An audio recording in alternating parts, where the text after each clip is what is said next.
Today, I want to talk to you about how I was able to heal my wounded inner child.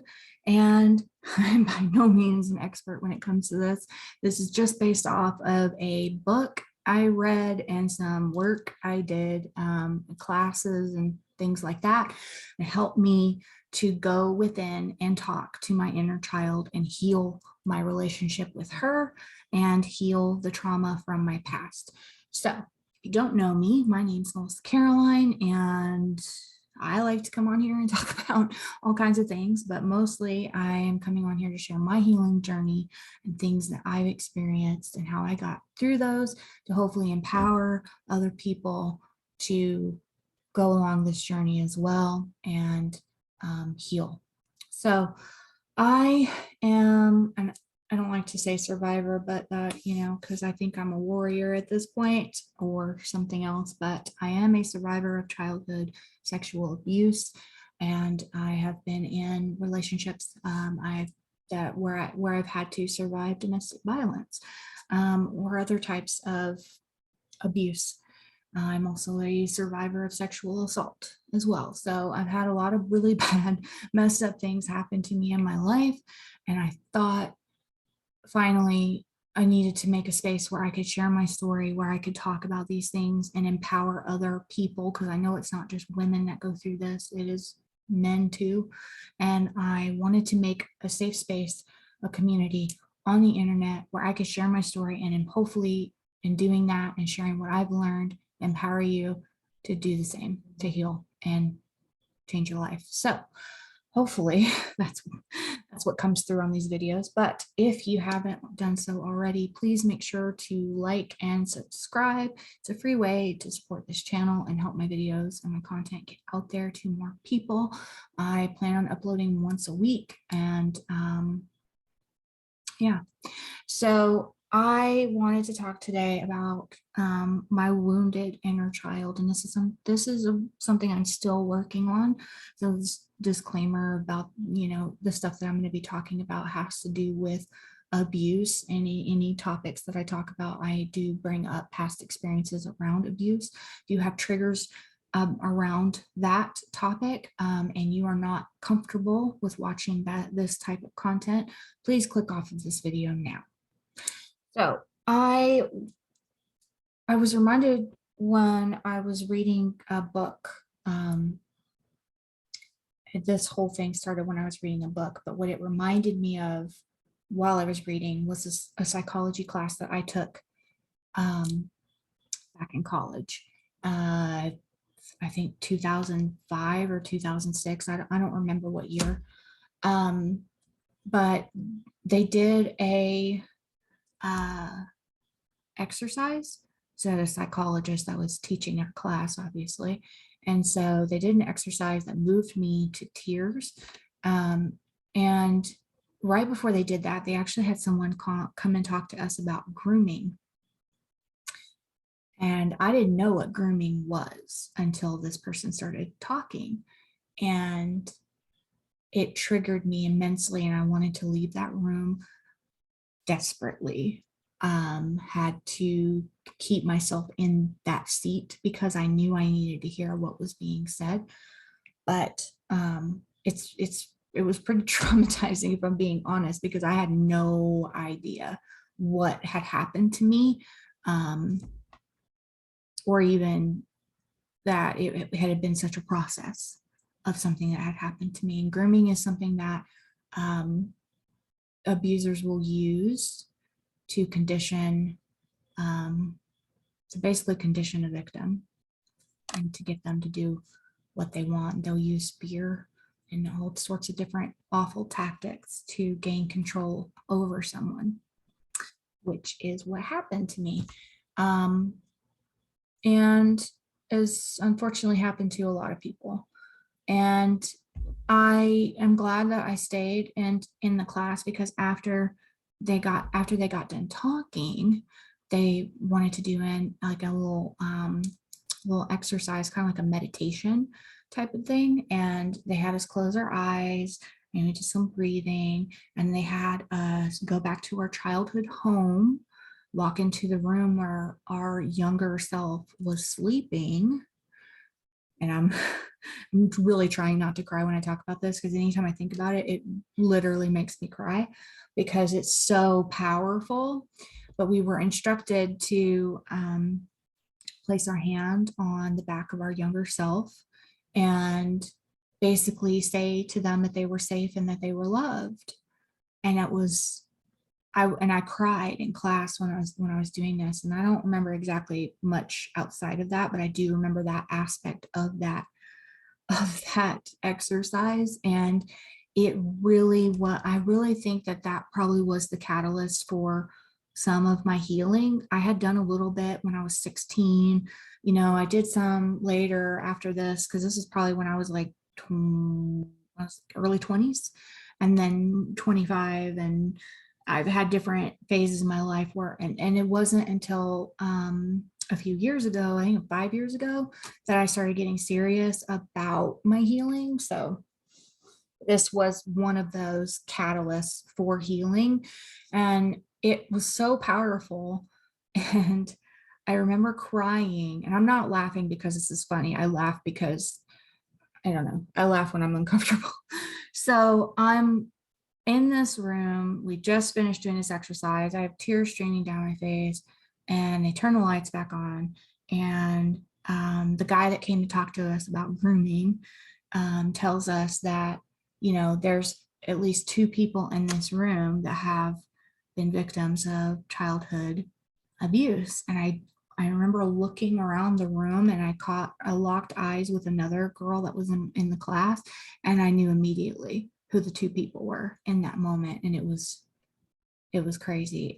So it was really powerful experience. The class helped me so much. And so if I, you know, this is why I say therapy is so important, is it really helps you navigate those negative experiences from childhood, and it helps you reframe them. But it also, I think for me, it's helped me speak to my inner child in a way. So now, picking up the work again to do this about 5 years ago, and it's ongoing, but very recently I did this exercise again. And I decided to start visiting my inner child while I was meditating. There's a book, I can't think of the name of it, but I'll put it in the description box. And this is something he actually talks about in the book. And so I would go to my inner child in my meditation, and I would just have like a loving conversation with her about things that had happened, and how, you know, apologize for not protect, you know, and just explaining, you know, I was a kid. We didn't know how to protect ourselves. We're adults now, or I'm an adult now. We can, that kind of thing. We are able to, if somebody tries to cause harm, I am able to call the cops now. I'm able to get out. I'm not a helpless child in a situation anymore. And it was so powerful. And I basically just reassured her that we didn't have to be afraid anymore. And we needed to forgive the people that hurt us, because they were hurting too. And this is something I talk about a lot. I've talked about a lot over on Facebook, but I've talked about it, and I don't think people understand, especially if you've been a victim of any sort of type of abuse. You don't really understand how someone is able to forgive an abuser. And so I wanted to talk about that just for a little bit. So, you know, meditation helped me a lot with all of this. And so one of the things that I would do is I would imagine my younger self at like 6 or 7 years old. Yeah, 7 years old, because that's, I don't know if abuse occurred before then, but that's the youngest that I can remember it. So I've got my younger self and me, and I am talking to my abuser as a 7-year-old kid as well. And this was really powerful stuff, because I had never done that. I mean, I've had meditations where I talked to him as an adult. I've done therapy sessions where I did hypnosis, and I've done all those kinds of things, but talking to him as a child was new for me. And I thought I had forgiven him up to this point. I'd forgiven a lot of his behavior, but this was like a whole nother level of forgiveness. And forgiveness, I mean, just really quick, forgiveness is more about. Hi, this is editing Mullissa. I wanted to come on here really quick because I know some of the things that I am talking about right now in this video are very powerful techniques for healing trauma. And I want to encourage you to seek therapy. There's some of these things that I'm going to be talking and sharing about on this channel you may not be ready to do, and that is okay. Okay. Whatever area of your journey that you are on, you may not be ready to forgive your abuser, and that is okay. I felt like I needed to come in here and say that because I know it is very powerful and healing. But if you're not ready to do this step of the healing process, it can harm you. Okay. So I want to throw a disclaimer in here. This may not work for you. This may not be something that you are ready to do, and that is okay. Please seek therapy of some kind. You need a therapist that can walk with you through this. I had already been through therapy sessions.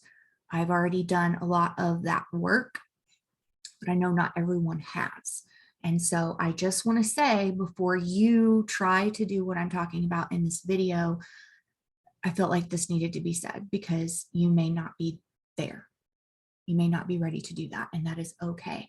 And you should have a therapist that is walking beside you as you go through this, because that's what therapy is for. It is someone that is holding your hand and walking you through it and helping you navigate it.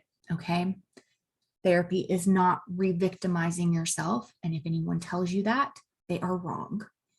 So I just wanted to pop on here, make sure that I said that, because if you're not in a mental space where you can have this type of conversation that I'm talking about, do not do it. Okay, because it can be re-triggering and it can be harmful. Okay. I think it goes without saying, but I still need to say it just because I am not licensed. I am not a licensed therapist. These are just things that I have learned along the way of healing my inner child and techniques that I have used to forgive my abuser. Not everyone can do that, and that's okay. I think it's a beautiful thing when we can arrive at that place, but I can understand, because I was once the person that believed I would never forgive the person that hurt me in such a horrible way. And so I just wanted to say that. Make sure that you are not doing anything that you are not ready to do. This is not a requirement for you to heal. Everyone's healing journey looks different. This is just information. Do what you will with it. Take what resonates, leave what does not. If you do not believe in healing your abuser, or agree with some of the things that I'm going to be saying in this episode, please feel free to click off the video now. And it's fine if you do that. I totally understand. Okay. So with all that being said, let's go back to the video really quick. Forgiveness is more about you than it is the other person. I'm just going to say that right now, but forgiveness is super important for healing and for letting go. It's super important. So, and I wanted to let go of this experience. I wanted to stop using it as part of my identity. I didn't want to be a victim anymore. And so I did this meditation, and I spoke to him as a child, and it basically had a conversation of like, I understand why you did the things that you did. And this is not excusing his behavior. This is just saying, I understand and I forgive you. And I had this whole thing. And basically I forgave him And I had this understanding and awareness that he was in pain and that his pain was just spilling over onto me. And I think this happens generationally as well. You'll have these patterns repeat because he was abused by his mother, and I'm sure there was some sort of abuse done to her, and it was just this like ripple effect. And so transforming that trauma has been something that is, I mean, this is weird to say, but it's been beautiful. It's been a beautiful experience because I finally feel free of all of that. I finally am able to live my life in a different way, and I'm still healing. It's a never ending journey. Healing is never, over. There's no finish line or expiration date or any of that. I only have as much time as I'm here on this, in this reality, or in this life, whatever you want to believe, but I'm only here for a certain amount of time, and I'm going to use that time the best I can to heal and to help others. So I want to encourage you to seek help. And if you are, because I know sometimes, especially family, sometimes may not quite understand why we go to therapy. There's some people that may not understand and may say some things that are not kind about that, but I'm here to give you permission to go seek therapy. There's no shame in it. There's no shame in seeking help. It does not mean that you are re-victimizing yourself, because to ask for help is not, it's not weak.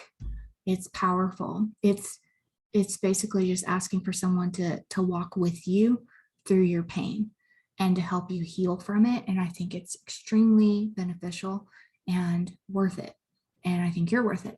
And I want you to know that you're not alone, because it's another thing that we tend to get into, but hopefully this helped. And just remember that you're worth healing trauma. And I think one of the most powerful things that I ever did was the inner child work. And you can write letters to your inner child as well. But I've done this with most of my relationships from my childhood. I had these conversations with both of my parents and my sister. It helps. I hope it helps you. And if you want to learn more about it, I'll leave the book down in the description box if you want to read the book. I believe you're strong enough to work through anything, including this part of your life. I hope you ask for help. I hope you seek help. And just remember, it's never too late. You're never too old to heal from anything. And if you found value in this video, please give it a like, make sure to subscribe, leave a comment. That's also helpful. These are all free things that you can do. And I hope to see you in the next video. So thank you so much for watching.